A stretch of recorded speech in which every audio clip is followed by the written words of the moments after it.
livro de Neemias. Nós vamos ler o capítulo todo, ele é um capítulo bem curtinho, e após essa leitura, passamos à exposição da palavra. Neemias 1, a minha versão é a Nova Almeida atualizada, verso 1 diz assim: palavras de Neemias, filho de Acalias, no mês de Quisleu, no 20º ano, quando eu estava na cidadela de Suzã, veio Hanani, um dos meus irmãos, com alguns homens de Judá. Então lhes perguntei a respeito dos judeus que escaparam e sobreviveram ao exílio e a respeito de Jerusalém. E eles me responderam: os restantes, os que sobreviveram ao exílio e se encontram lá na província, estão em grande miséria e humilhação. As muralhas de Jerusalém continuam em ruínas e os seus portões foram destruídos pelo fogo. Quando ouvi essas palavras, eu me sentei, chorei e lamentei por alguns dias. Fiquei jejuando e orando diante do Deus dos céus. E eu disse: ah, Senhor, Deus dos céus, Deus grande e temível, que guarda a aliança e a misericórdia para com aqueles que te amam e guardam os teus mandamentos. Estejam atentos os teus ouvidos e os teus olhos abertos, para que atendas à oração do teu servo que hoje faço diante de ti, dia e noite, pelos filhos de Israel, teus servos. Faço confissão dos pecados dos filhos de Israel, os quais temos cometido contra ti. Eu e a casa de meu pai pecamos. Temos procedido de forma totalmente corrupta contra ti e não guardamos os mandamentos, nem os estatutos, nem os juízos que ordenaste a Moisés, teu servo. Lembra-te da palavra que ordenaste a Moisés, teu servo, dizendo: se vocês forem infiéis, eu os espalharei entre os povos. Mas se vocês se converterem a mim e guardarem os meus mandamentos e os cumprirem, então, ainda que os seus desterrados estejam nos lugares mais distantes da terra, de lá os ajuntarei e os trarei para o lugar que escolhi para fazer habitar o meu nome. Estes ainda são teus servos e o teu povo que resgataste com o teu grande poder e com a tua mão poderosa. Ah, Senhor, estejam atentos os teus ouvidos à oração do teu servo e à oração dos teus servos que se agradam de temer o teu nome. Faze com que o teu servo seja bem-sucedido hoje e encontre misericórdia diante desse homem. Nesse tempo, eu era copeiro do rei. Essa é a palavra do Senhor. Que o Senhor nos abençoe mediante a exposição da sua palavra, no nome de Jesus. Amém? Amém. Graças a Deus. Queridos, ao longo das últimas semanas, nós estamos aproveitando este tempo que estamos vivendo como comunidade de fé, em que estamos num processo de reforma, de ampliação, para pensarmos também na construção que Deus faz nas nossas vidas. Construção essa que é contínua até o dia de Cristo. E construção essa que, vez ou outra, precisa de uma reconstrução e precisa de uma desconstrução. Até aqui nós temos pensado, desde o texto de Lucas, que é possível construir uma vida aparente de segurança, mas também é possível construir uma vida que de fato é segura. E esta vida de segurança é uma vida que é alicerçada no senhorio de Cristo, nas ordenanças de Cristo, no direcionamento de Jesus para as nossas vidas. Assim como aqueles homens, um construiu a casa, cavou fundo e encontrou a rocha e colocou ali os seus alicerces, enquanto que o outro fez apenas algo aparente e colocou seus alicerces sobre a areia, sobre a terra, não cavou fundo. Quando vieram as dificuldades, se mostrou as suas bases, se mostrou a sua firmeza e a sua segurança. E quando passou aquela adversidade, naquele que havia de fato cavado fundo, permaneceu.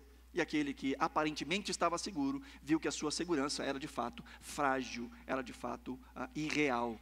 Na semana passada, nós pensamos um pouco a respeito dessa construção que Deus faz, sendo o nosso próprio arquiteto e engenheiro. Sim, nós temos que construir e construir bem. Temos que alicerçar a nossa vida de acordo com o direcionamento de alguém que assine o nosso projeto. E se Deus não assina o nosso projeto, alguém está assinando o nosso projeto. O problema é quando nós traçamos os nossos próprios projetos e queremos que Deus seja fiador das nossas escolhas, que nós sequer pedimos opinião de Deus. Então o texto lá do Salmo 127 vai dizer que se o Senhor não edificar a casa, é vão todo o trabalho. Se o Senhor não guardar a cidade, também é vão todo o esforço por segurança, por manutenção. E a sequência do texto vai falar sobre construção de família. Também é algo que nós dependemos do Senhor para construir a nossa casa, para guardar a nossa vida, o nosso reino, o nosso império, as nossas coisas, mas também para constituirmos a nossa família. Na semana passada eu disse que esse texto tem alguns contextos. Primeiro, Salomão o escreve a partir do momento em que ele está prestes a construir a casa de Deus, o templo ao Senhor. Ele também que era responsável por guardar a cidade de Israel, a cidade de Jerusalém, a terra de Israel, era a função de Salomão guardar e prover prosperidade para aquela terra. E de fato foi o reino mais próspero de toda a dinastia de Davi. Foi o tempo em que as fronteiras mais se alargaram. E também Salomão era responsável por edificar este povo de Deus, esta família de Deus. Mas Salomão caiu naquilo que ele mesmo estava advertindo, que é vão qualquer construção sem Deus, é vão qualquer esforço sem Deus. E ele, ao final de sua vida, já havia se casado inúmeras vezes, fazendo alianças para que pudesse crescer o seu reino, com inúmeros povos pagãos, trazendo para si esposas e mais esposas, junto com Harém. Salomão chegou a ter 1000 mulheres, e não só isso, mas essas mulheres tinham seus deuses, adoravam os seus deuses, e essa idolatria foi entrando entre o povo de Israel, não só entre Salomão e a sua casa, mas também entre todo o povo de Israel. E o que acontece é que aquilo que Deus havia advertido desde o início, acontece e recai sobre Israel. Israel é destruída, Israel é levada às cinzas. O texto que está diante de nós nos fala desse momento em que Israel está voltando, o povo está voltando à sua terra para reconstruir. E às vezes reconstruir é necessário. Reformar por mais que seja trabalhoso, difícil, reformar na maioria das vezes é gostoso, porque reforma é ampliação. Reforma é avanço. Reconstrução, por outro lado, significa que algo que estava de pé já não está mais. Algo que parecia sólido, não era sólido de fato. Seja por adversidades, seja pelo mau uso, seja por uma construção que foi mal feita, seja pela quebra que o tempo trouxe. Quando é necessário reconstruir, é porque aquilo que estava em pé já não está mais de pé. Sabe que quando nós não lançamos os alicerces de maneira profunda, corremos o risco de ver aquilo que achamos ser seguro virar ruínas. E ruínas dão para nós um ambiente em que nós podemos ter duas visões, né? A primeira é do desespero profundo, de sentar e chorar. Ou, em segundo lugar, olhar para aquelas ruínas e dizer, existe espaço para uma nova construção. Israel havia sido advertido por Deus inúmeras vezes de manter a sua fidelidade. O texto que está diante de nós, o capítulo 1, verso 1, diz, palavras de Neemias, filho de Acalias, no mês de Quisleu, no 20º ano, quando eu estava na cidadela de Suzã. Neemias não está em Jerusalém. Neemias sequer está em Israel. Neemias está a centenas de quilômetros de Israel. Neemias está na cidade de Suzã, que era a morada de inverno do imperador Artaxerxes, assim como outros imperadores que vieram antes dele.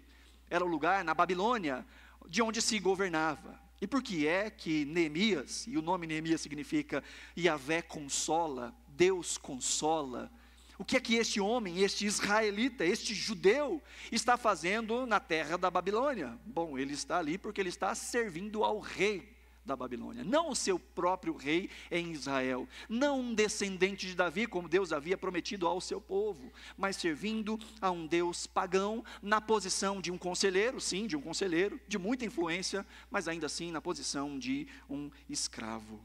Ele era um copeiro real, um confidente do rei. E por que é que ele está ali? Bom, porque Israel não ouviu a Deus. Desde antes do povo entrar na terra prometida, Deus já havia dito por boca de Moisés que ele era de fato a segurança do povo, para que quando eles entrassem na terra prometida, que eles não voltassem aos ídolos, que eles não olhassem para trás para os deuses dos egípcios, ou para os deuses dos quais eles estavam entrando na terra onde os povos adoravam diversos deuses. Inúmeras vezes Deus falou com o seu povo. Deus levantou profetas, quando este povo começou a se prostituir com outros deuses, a dar a sua aliança, o seu coração, o rumo da sua vida nas mãos de outro que não o Deus de Israel. Deus levantou Isaías, Deus levantou Jeremias, Deus levantou Ezequiel, dizendo ao povo que eles deveriam se arrepender, vez após outra, e o povo não ouvia. O que acontece é que Israel foi devastada. No ano de 722 a.C., debaixo do Império Assírio, o reino de Israel já era dividido em duas partes, o reino do norte, que era chamado de reino de Israel, e o reino do sul, que era chamado de reino de Judá. Estes reis que governavam ambas as partes eram reis infiéis, que continuavam nas idolatrias. Vez ou outra em Judá aparecia um rei que combatia a idolatria, mas depois vinha o seu sucessor e trazia tudo de volta. E Deus chamando, e Deus advertindo, e o povo não ouvia. Então, no ano de 722, o Império Assírio vem e destrói o reino do norte. Cerca de 120 anos depois, é a vez de Judá ter os ataques, agora não mais da Assíria, mas agora da Babilônia.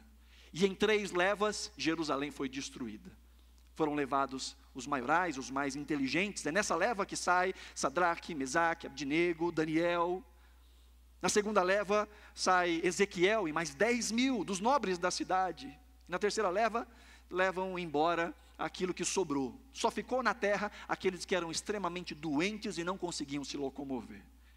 Então os babilônios trouxeram para a terra também povos de todos os lugares. Destruíram a cidade, destruíram os muros de Jerusalém, destruíram o templo, levaram inclusive a mobília do templo e colocaram dentro dos templos pagãos da Babilônia. Isso tudo porque o povo escolheu não dar ouvidos ao Senhor, mas andar segundo os seus próprios desejos, segundo os seus próprios deleites. Acontece que Deus já havia dito que isso aconteceria. E também já havia prometido que após 70 anos deste exílio na Babilônia, eles retornariam à sua terra. É quando sobe ao trono agora ao Império Medo-Persa, por meio de um homem chamado Ciro. E Ciro entende que era sobre ele que falava a profecia de Isaías, chamando de Ciro, meu servo. A história nos conta que os judeus foram até ele, mostraram essa profecia, disseram, você é aquele que os nossos profetas disseram, que libertaria o nosso povo. E hoje lá no museu, na Inglaterra, nós encontramos um cilindro, chamado cilindro de Ciro, depois se você quiser procurar no Google, em que tem ali o decreto do rei Ciro, enviando de volta os povos que estavam debaixo do seu domínio, inclusive o povo de Israel, para retornar à sua terra, reconstruir a sua terra e reconstruir o seu templo. Assim como Israel foi levado em 3 levas para o exílio, Israel vai voltar também em 3 levas. A primeira leva com um homem chamado Zorobabel, que vai reconstruir o templo. A segunda leva com um homem chamado Esdras, que vai reconstruir a identidade do povo de Israel. Mas ainda assim, a cidade está quebrada, a cidade está queimada e os muros estão no chão. Uma cidade sem muros no mundo antigo era uma cidade completamente indefesa. Não só indefesa dos povos que poderiam atacar, mas inclusive das próprias situações ao redor, animais selvagens. Muitos eram os animais selvagens. Há pouco tempo atrás nós vimos aí uma reportagem de um indivíduo no Brasil que foi devorado por uma onça. Isso não era incomum nos tempos bíblicos. Leões, outros animais selvagens que rondavam, coiotes e tantos outros. Uma cidade sem defesas era uma cidade fadada à destruição. É dentro deste contexto que nós estamos vendo. Por não dar ouvidos ao Senhor, por não dar ouvidos àquilo que o próprio Salomão falou. O povo não tinha Deus como construtor da sua casa, não tinha Deus como guardador da sua cidade, não tinha Deus como construtor da sua família. E qual o resultado? Ruínas, destruição, caos. Então agora é hora para reconstruir. E glória a Deus que Deus é um Deus de graça. Glória a Deus que Deus é um Deus de restauração. Deus é um Deus de reconstrução. Deus é um Deus que coloca de pé aquilo que estava quebrado. Glória a Deus por isso. Agora, melhor do que reconstruir é não ter que reconstruir. Melhor do que restaurar é ter algo que permanece de pé. Mas para que algo permaneça de pé em terreno seguro, Precisamos ouvir aquilo que o Senhor instrui por meio da sua palavra e construirmos a nossa casa, a nossa vida, os nossos relacionamentos, a nossa vida com as pessoas, a nossa vida laboral, a nossa vida no trabalho, a nossa vida na academia, nos ensinos, nos estudos. Cada área da nossa vida precisa ser direcionada por Deus, porque senão outra autoridade vai dizer quais são os padrões pelos quais nós devemos viver. E aquele que não lança o seu alicerce no lugar seguro, hora ou outra, há de experimentar destruição. Mas glória a Deus que existe um Deus que restaura, um Deus que reconstrói. E Israel está nesta hora, na hora de reconstruir. Até aqui, o templo já estava em andamento, a identidade do povo já estava em andamento, mas agora chega, diz o texto, chegam alguns homens da terra de Israel e encontram com Neemias. Novamente o versículo 2 diz: veio Hanani, um dos meus irmãos, e aqui a ideia não é só de irmão compatriota. Lá no capítulo 7 nós vamos ver que esse Hanani é de fato irmão de sangue de Neemias, junto com outros irmãos, junto com outros homens. Diz o texto que então Neemias diz: então lhes perguntei a respeito dos judeus que escaparam e que sobreviveram ao exílio e a respeito de Jerusalém. Agora é hora de reconstruir. E o texto nos ensina aqui como é que a gente reconstrói. O texto aqui nos dá algumas dicas, nos dá alguns apontamentos do que é necessário para a reconstrução. E a primeira coisa que nós vemos aqui é que Neemias faz a pergunta. Neemias olha para aqueles que vieram de Israel e faz a pergunta: como está Jerusalém? E a resposta é devastadora: Jerusalém está em ruínas, está tudo destruído, as portas pegaram fogo, não sobrou nada. Sabe que para construir, a primeira coisa que nós precisamos é de constatação.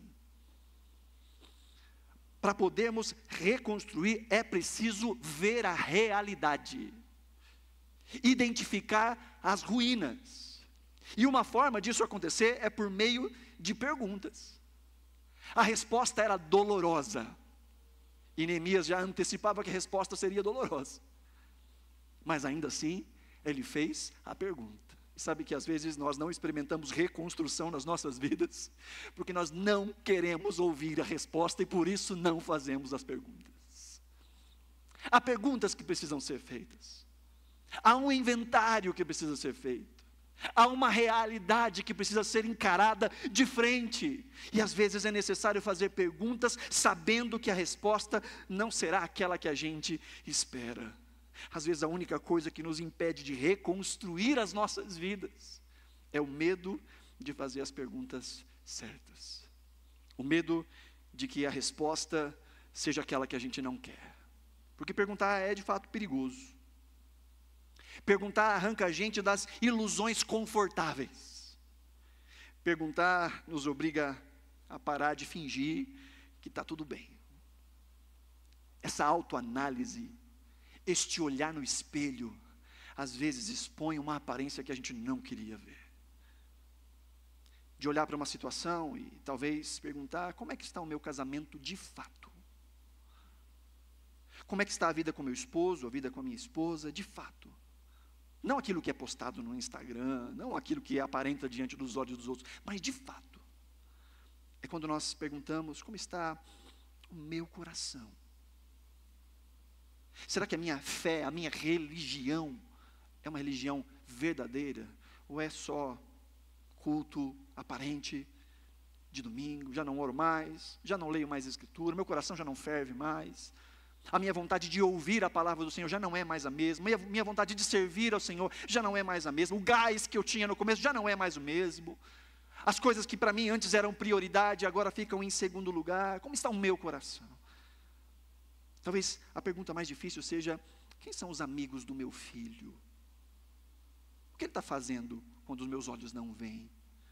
O que é que ele acessa? Quais são as abas do navegador do meu filho, da minha filha? Quem são as companhias que moldam o caráter, os afetos? Porque eu não converso mais, porque eu não falo mais, eu não ensino mais, eu não tenho tempo mais.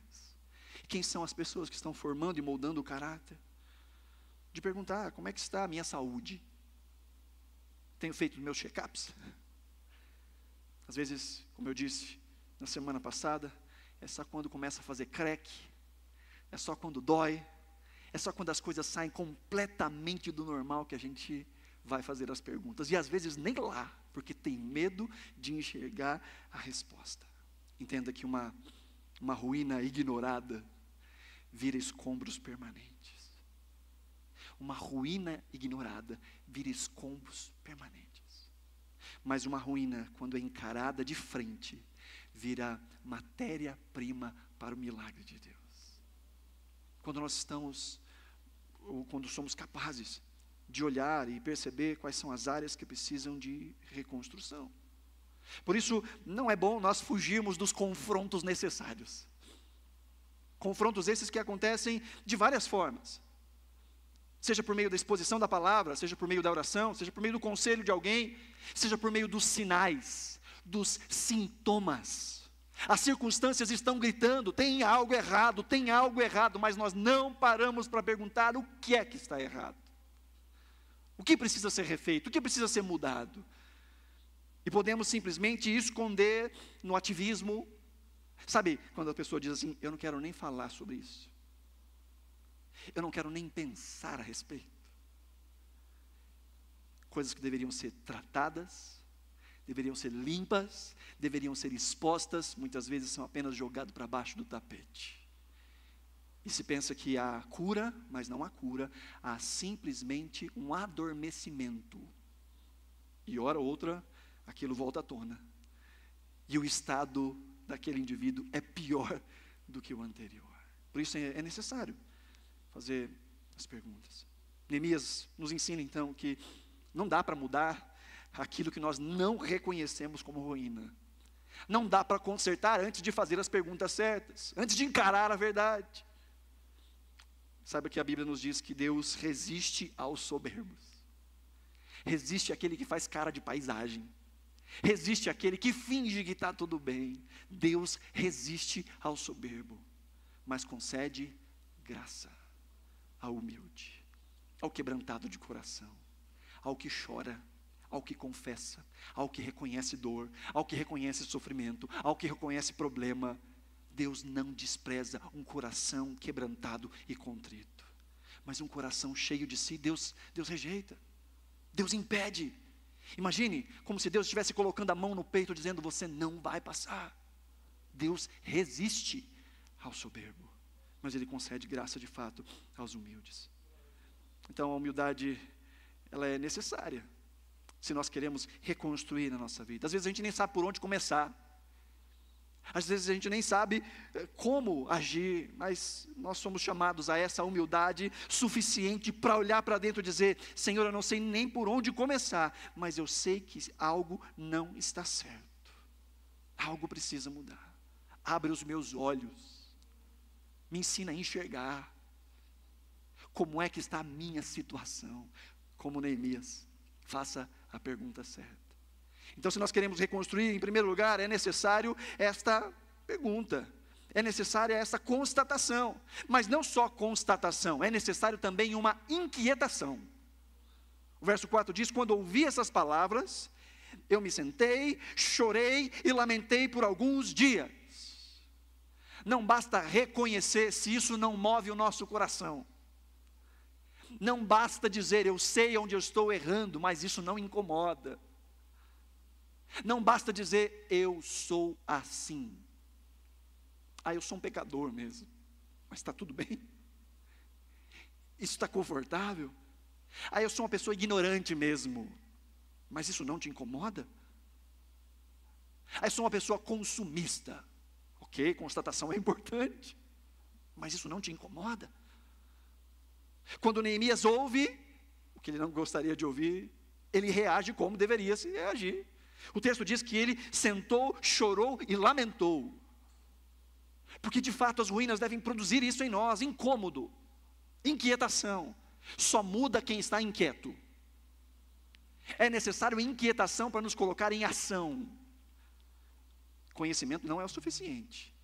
Reconhecimento não é o suficiente. É parte do processo. Mas enquanto o nosso coração não está comprometido e inquieto com aquela situação, nós não vamos mudar.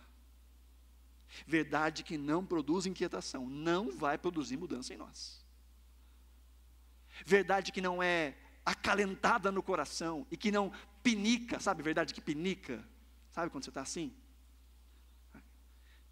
Tem umas roupas que vêm com umas etiquetas, às vezes coloca assim, você passa o dia inteiro assim, sabe? Tem um negócio incomodando. Verdade quando identificada e provoca em nós essa inquietação, essa sim é a base para a mudança.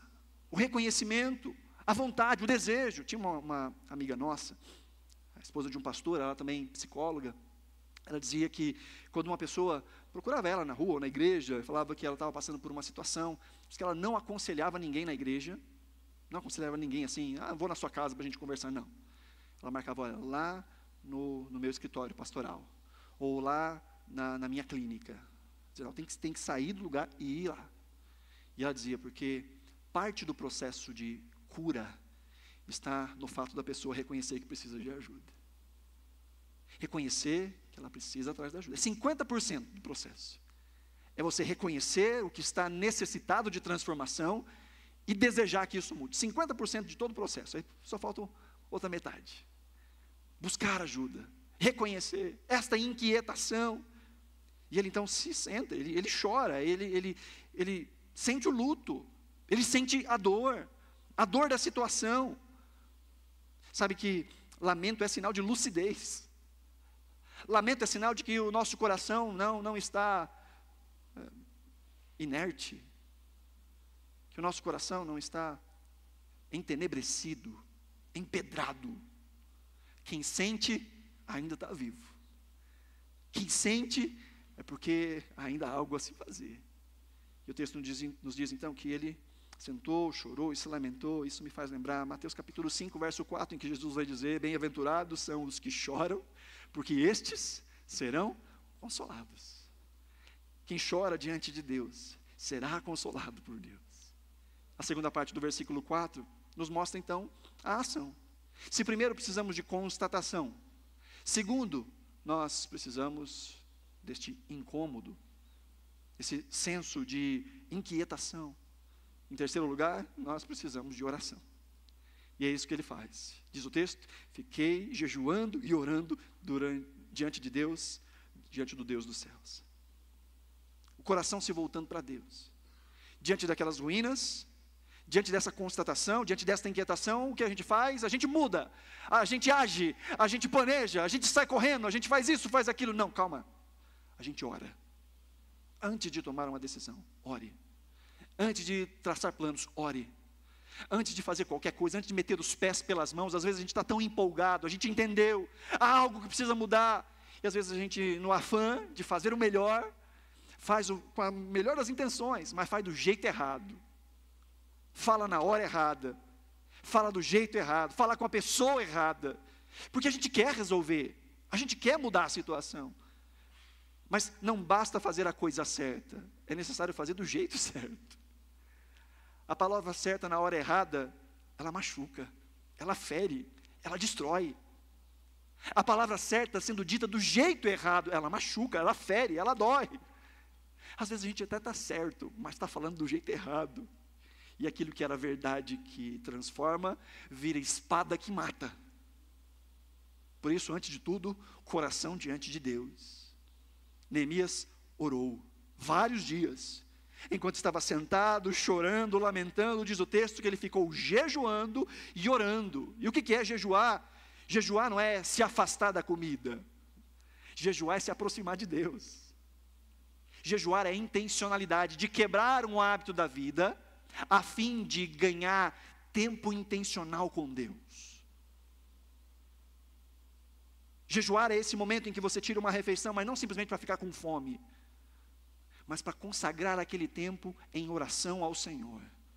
Para que quando o estômago fizer blu, blu, blu, você fala, eu estou com fome. Mas por que eu estou com fome? Porque eu estou de jejum. Mas por que eu estou de jejum? Porque eu estou me consagrando ao Senhor. É um lembrete biológico, orgânico, é um lembrete. Em que nós estamos consagrando ao Senhor a nossa vida em atenção focada, pensando. E Neemias então volta o seu coração para Deus em jejum e em oração, de maneira intencional. Porque sim, ele vai precisar tomar ações, ele vai precisar de planejamento, mas estes planejamentos precisam ter como pontapé inicial a oração, precisam nascer da oração. Joel capítulo 2, verso 12 diz o Senhor ao povo: convertam-se a mim de todo o coração, com jejuns, com choro e com pranto. Voltar o coração para Deus envolve intenção, parar, orar, jejuar. E eu gostaria de te aconselhar, talvez essa semana, tire um dia de jejum, desse inventário, para orar, para dizer: Senhor, sonda a minha vida, sonda-me, Senhor, me conhece, quebranta o meu coração, como nós cantamos hoje. Mas faça isso de maneira intencional. Tire uma das suas refeições. Se você tiver algum problema de saúde, você não pode ficar sem comer, tire algum hábito recorrente da sua vida para se consagrar ao Senhor. Está acostumado a assistir a série da Netflix à noite, toda noite? Tira um dia desses para orar. Onde eu vou ficar hoje o dia inteiro sem celular. Eu sei que é difícil. Às vezes vale muito mais do que a comida, né?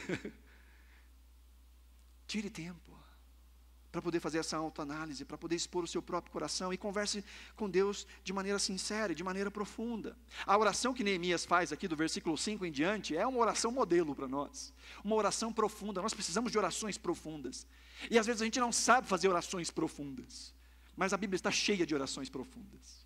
E quando a gente não sabe fazer orações profundas, ou não tem palavras para orações profundas, nós podemos pegar emprestadas orações profundas de outras pessoas. Às vezes as canções fazem isso em nosso lugar. Sabe algumas músicas que você fala assim: poxa, parece que está cantando a minha vida. Essa é a minha oração na boca de outra pessoa. Era isso que eu queria dizer. E aí você canta aquilo como se fosse a sua própria oração. A oração de Neemias é uma oração de fato profunda, uma oração modelo. Diz o versículo 5. Eu disse: ah, Senhor, Deus dos céus, Deus grande e temível, que guardas a aliança e a misericórdia para com aqueles que te amam e guardam os seus mandamentos. Estejam atentos os teus ouvidos e os teus olhos abertos, para que atendas à oração do teu servo, que hoje faço diante de ti, dia e noite, pelos filhos de Israel, teus servos. A primeira parte dessa oração de Neemias é uma oração de adoração, de reconhecimento da grandeza de Deus. Ele diz que Deus é grandioso, que Deus é misericordioso, mas também diz que Deus está atento. O Deus que ouve, o Deus que enxerga, o Deus que contempla, o Deus que vê a nossa dor, o Deus que vê a nossa aflição, não só o que acontece do lado de fora, mas muito mais aquilo que acontece do lado de dentro. Ele ora primeiramente em adoração. Em segundo lugar, a oração dele de adoração também se torna em confissão. A segunda parte do versículo 6 diz: faço confissão dos meus pecados, dos pecados dos filhos de Israel, os quais temos cometido contra ti. Eu e a casa de meu pai pecamos, temos procedido de forma totalmente corrupta contra ti, e não guardamos os mandamentos, nem os estatutos, nem os juízos que ordenastes a Moisés teu servo. Aqui há uma confissão, e é uma confissão generalizada. Agora presta atenção, Neemias não nasceu em Israel, Neemias não nasceu em Jerusalém, Neemias nasceu no cativeiro, Neemias nasceu no exílio.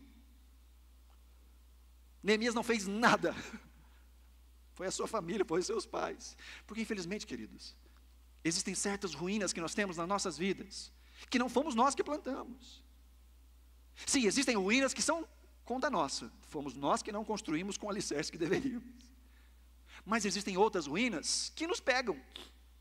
As escolhas dos nossos pais, o país em que a gente nasceu, o rumo da nossa política, o rumo da nossa vida, o rumo das pessoas que estão ao nosso redor.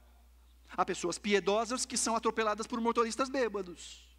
Ações de outros trazem ruínas para nós. As escolhas dos nossos pais, as escolhas do nosso marido, a escolha da nossa esposa, a escolha dos nossos filhos, às vezes traz sobre nós algum tipo de dificuldade, traz sobre nós alguma ruína. Mas o que Neemias faz é confessar o seu coração, e confessar a sua parte, que embora ele não tenha pecado em Israel, não tenha pecado em Jerusalém, não há um justo, não há um sequer, e todos nós pecamos, e todos nós temos algo a confessar, e todos nós temos uma parte a ser apresentada diante de Deus. Então ele é honesto, Ele entende que existe causa e efeito na vida, que existem escolhas que tomamos que trazem sobre nós consequências, e que escolhas que outros tomaram que trazem sobre nós consequências. Então a oração dele é: Senhor, perdoa os meus pecados, perdoa os pecados do meu povo, perdoa a minha família, perdoa a casa do meu pai. Sabe que a oração é a única ajuda que ninguém pode recusar de você. Qualquer outra coisa as pessoas podem recusar de você, mas oração não dá. Não dá. Eu não quero que você ore por mim. O problema é seu, eu vou orar do mesmo jeito. Alguém pode dizer: eu não quero ajuda financeira, eu não quero que você me dê isso, eu não quero que você faça aquilo. Assim, uma pessoa dizer: eu não quero que você ore. O problema é seu, eu vou orar. A oração é a única coisa que nós podemos fazer por alguém que essa pessoa não consegue não receber. E Neemias está orando pelo seu povo, pela sua família, pela sua casa. Ele confessa os seus pecados, ele reconhece e ele confessa a parte que lhe cabe. Às vezes nas nossas relações, às vezes nos nossos problemas, as ruínas nas quais nós enfrentamos, às vezes tem outras pessoas que fazem parte dela. Não foi um erro só nosso. Às vezes o erro envolve outras pessoas, às vezes a dificuldade envolve outras pessoas, e inclusive a resolução às vezes depende de outras pessoas. Mas a nossa parte não é apontar o dedo. A nossa parte não é dizer: isso tudo é culpa sua. A nossa parte é dizer: qual é a minha parte no processo e o que é que eu posso fazer. Assumir o meu lado, a minha responsabilidade, em oração, em busca do Senhor. E aqui Neemias ora, ele confessa. Não só confessa, mas ele também reconhece que existe misericórdia, que existe esperança. O verso 8 diz: lembra-te da palavra que ordenaste a Moisés teu servo, dizendo: se vocês forem infiéis, eu os espalharei entre os povos. Olha o verso 9: mas se vocês se converterem a mim e guardarem os meus mandamentos, e os cumprirem, então, ainda que os seus desterrados estejam nos lugares mais distantes da terra, de lá os ajuntarei e os trarei para o lugar que escolhi para fazer habitar o meu nome. Há um Deus que continua sendo fiel, mesmo quando nós somos infiéis. Se confessarmos os nossos pecados, diz João na sua primeira carta, Ele, Deus, é fiel e justo para nos perdoar os pecados e nos purificar de toda a injustiça. Sim, eu reconheço a minha parte, eu reconheço o meu erro, mas eu não fico simplesmente remoendo a minha culpa. Eu entrego ao Senhor, e eu digo: Senhor, o Senhor pode reconstruir aquilo que eu destruí, o Senhor pode fazer aquilo que eu não consigo fazer. Eu consegui quebrar, Senhor, mas o Senhor consegue construir. Portanto, o Senhor tem misericórdia de mim, e há misericórdia de Deus para as reconstruções da nossa vida. Há misericórdia de Deus para transformar o monturo em um palácio. Há misericórdia de Deus. De novo, melhor é não precisar de reconstrução. Mas se precisar, existe um Deus que é gracioso, misericordioso e que tem o poder de restaurar, de colocar de volta aquilo que está fora do lugar. Olha o texto novamente, o verso 8 nos mostra a ideia de alguém que confia nas promessas do Senhor. O verso 9 diz: se vocês se converterem a mim, guardarem os meus mandamentos e os cumprirem, então, ainda que seus desterrados estejam longe, mais distantes na terra, de lá os ajuntarei. E olha o verso 10, olha que palavra linda de Neemias: estes ainda são teus servos, e o teu povo que resgataste com o teu grande poder e com a tua mão poderosa. Aqui está o segredo de uma oração bem feita. Aqui está o segredo. Se lembrar da aliança, se lembrar da promessa, se lembrar da graça. Neemias fala: está tudo bagunçado, está tudo fora de lugar, o pecado nos trouxe até aqui, mas Senhor, este ainda é o teu povo, nós ainda somos teu povo, nós ainda somos teus servos. Sabe que às vezes a culpa vem sobre nós e fica remoendo no nosso coração, e a gente vai pensando: como eu sou um pecador, como eu sou um desgraçado, como eu sou... E nós nos esquecemos que ainda somos povo de Deus, que o pecado pode passar uma rasteira vez ou outra, que as situações podem sair do controle vez ou outra, mas ainda pertencemos ao Deus que tem poder de nos resgatar. Deus continua sendo fiel, não fiel a nós, fiel à sua própria palavra. Nós nem sempre cumprimos os nossos termos da aliança, mas Deus continua cumprindo a parte dele. Ele é o Deus de aliança. E Neemias diz: nós ainda somos teu povo, estes ainda são os teus servos, estes ainda são o teu povo. Então a aliança nos ajuda a lembrar que há um Deus que cuida de nós. Por isso, antes de qualquer esforço, antes de qualquer ação, antes de qualquer mudança, nós precisamos começar com oração. Nós precisamos apresentar ao Senhor o nosso coração e a nossa vida. Diz o texto lá ainda em Neemias, no capítulo 2, lá no versículo 8, quando Neemias começa a colocar em ação o seu plano, diz o texto: e o rei me deu tudo o que eu pedi, porque a mão bondosa do meu Deus estava sobre mim. Quando nós tomamos ações e planejamentos a partir da oração, nós estamos numa rota segura. Nós estamos num caminho que é o caminho que Deus abençoa. Antes de agir e pedir para Deus abençoar a nossa ação, nós oramos e dizemos: Senhor, qual é o caminho que o Senhor abençoa? Quais são as ações que eu devo tomar? E muitas vezes Deus fala conosco por meio da palavra, outras vezes Deus fala conosco por meio da boca de outros, outras vezes Deus fala confirmando algo no nosso coração, mas nós buscamos a Deus. Então nós precisamos, primeiro, chegamos até aí, constatação; segundo, inquietação; e terceiro, oração. 3 pontinhos para a gente levar para casa: fazer as perguntas certas, deixar com que isso mova o nosso coração, e antes de qualquer coisa, apresentar isso em oração ao Senhor. Verso 11, para finalizar, diz ainda a oração de Neemias: Senhor, estejam atentos os teus ouvidos à oração do teu servo e à oração dos teus servos, que se agradam de temer o teu nome. Faze com que o teu servo seja bem sucedido hoje e encontre misericórdia diante desse homem. Que homem é esse que ele está falando? O finalzinho do texto diz: nesse tempo eu era copeiro do rei. Neemias já tem uma ideia, Neemias já tem um plano, mas antes de agir, ele diz: Senhor, tem um plano aqui, faz com que esse plano seja bem sucedido. Ele diz que isso aconteça hoje, Senhor. Na semana que vem nós vamos continuar meditando nesse texto. Nós vamos ver que esse hoje demorou uns meses na vida de Neemias, uns meses, para que esse hoje acontecesse, porque às vezes as coisas não saem do jeito que a gente espera, na hora que a gente espera, porque Deus continua no controle de todas as coisas, e nem sempre a agenda de Deus é a nossa agenda, mas se o nosso coração está no lugar certo, e se apresentamos a Deus a nossa oração, o Senhor há de preparar o momento certo, a hora certa, para agir e colocar de pé aquilo que até então era só ruína. É preciso disposição para agir, e Neemias tem disposição, ele quer mudar, mas antes disso, é necessário confissão, adoração, oração ao Deus de toda a esperança. Amém, queridos? Essa noite nós estamos diante da mesa, e olhar para a história de Neemias, não tem como olhar para Neemias e não lembrar de Jesus. Porque veja, Neemias, mesmo não sendo o culpado direto do pecado de Israel, Neemias se identifica com o seu povo.